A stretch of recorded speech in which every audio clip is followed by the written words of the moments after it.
Welcome back to the Ionic Educational Series. Today we're exploring Ionic's main and native markets.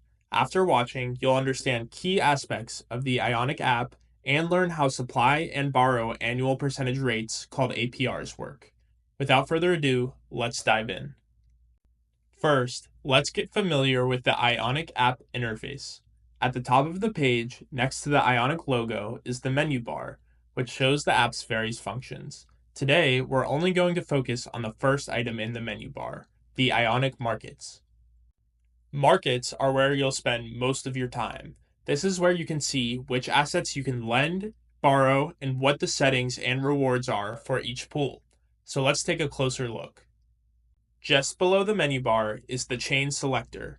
Ionic is deployed on multiple chains, currently Mode, Optimism, Base, and Bob, with additional networks being added over time. You can select which chain you want to use here. For now, we'll just leave it on Mode. Next, you'll see two boxes, which are actually buttons. They allow you to select either the main market or the native market. Today, we're going to focus on the main market, but I want to let you know that the native market is an isolated lending pool that provides an extra layer of security when supplying or borrowing more volatile assets. We'll cover it in more detail in another episode. Just below the main market button is information about Ionic's total market size, the cumulative size of the supply side and the borrow side.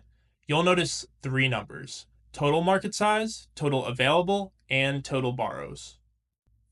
Total market size is the total amount of money supplied to Ionic plus the total amount of money borrowed from Ionic, denominated in US dollars. The total available and total borrows figures provide a breakdown of the amounts supplied and borrowed.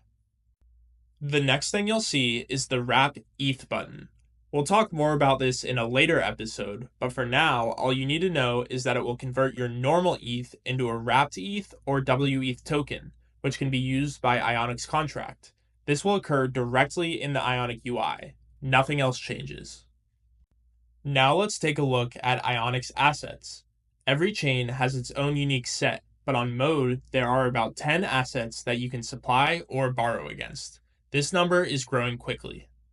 You'll see standard DeFi assets like ETH, USDC, and USDT, as well as popular yield-bearing liquid restaking tokens like WRSETH, EasyETH, and WEETH. Also, there are more exotic assets like Stone. Ionic also supports Bitcoin derivatives, including WBTC and MBTC. Now that you've got a basic understanding of the app, let's dive into some of the details. The most important thing to understand for Ionic markets are the supply and borrow APR values, which show you the potential yields and borrowing costs. You should also understand the collateral factor, which indicates how much of your collateral you may borrow against at a given time. So, let's dive into the APRs.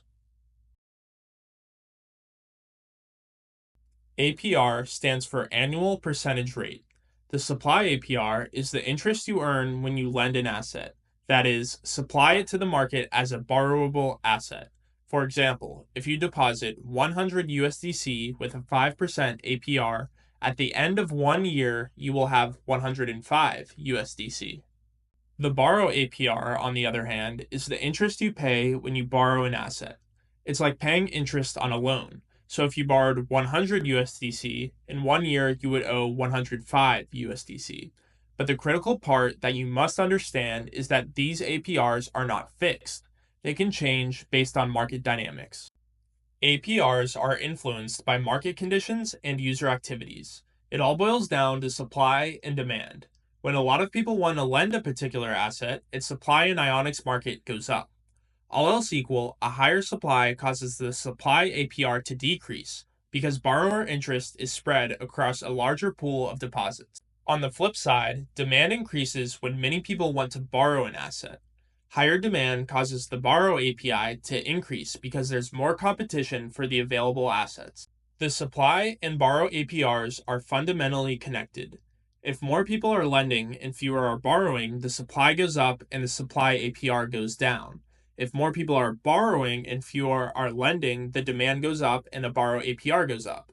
Ultimately, the markets balance out supply and demand dynamically to reach the optimal equilibrium so that APRs are competitive in the ecosystem. Other factors like market news, changes in the overall crypto markets, and large trades can also impact these APRs by extension. For example, if there's a big drop in the price of a popular asset, more people might want to borrow it, driving up the borrow APR. To drive this home, let's look at a specific example, USDC. When you supply USDC, you earn a supply APR, and if you borrow it, you'll pay a borrow APR. The difference between these two rates is called the spread.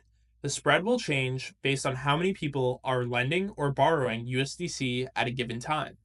Because the APRs change, it's important to keep an eye on them, especially if you're borrowing. You don't want to end up paying more interest than you expected.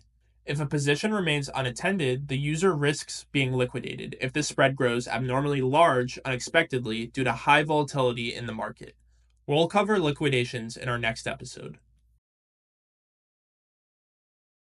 Finally, let's take a look at the remaining fields that are shown for each asset. The supply balance and borrow balance fields indicate in asset and dollar terms how much you have supplied to or borrowed from Ionic. Similarly, the total supplied and total borrowed fields indicate the total amount that all users have supplied and borrowed. Just below the supply and borrow APRs, you'll see indications of the points you'll earn for supplying and borrowing. By hovering your cursor over these fields, a pop-up will show you more details regarding the specific points you'll earn. The next field you'll see is the collateral factor. This is very important in determining how much you can borrow and maintain good portfolio health. Finally, you'll see the supply/withdraw and borrow/repay buttons, which you'll use to execute all your transactions related to lending and borrowing. Some assets will also have loop listed in the borrow repay button. Looping is the method to gain leverage on your assets. But that's a lot to understand for now. Don't worry, all these items will be covered in much more detail in later episodes. So to sum up, Ionic's main and native markets let you lend and borrow crypto assets. Each market's supply and borrow APRs for supplying and borrowing determines the rate at which you earn or pay interest. These rates are influenced by market conditions and user activities, so they can change over time. And all of this information is available right on the Ionic app, so you know the exact market conditions when you borrow or lend assets on Ionic. That's all we have for this video, so thanks for watching. We hope you found it helpful. In our next episode, we'll show you how to actually supply assets to Ionic and teach you more about the dashboard page.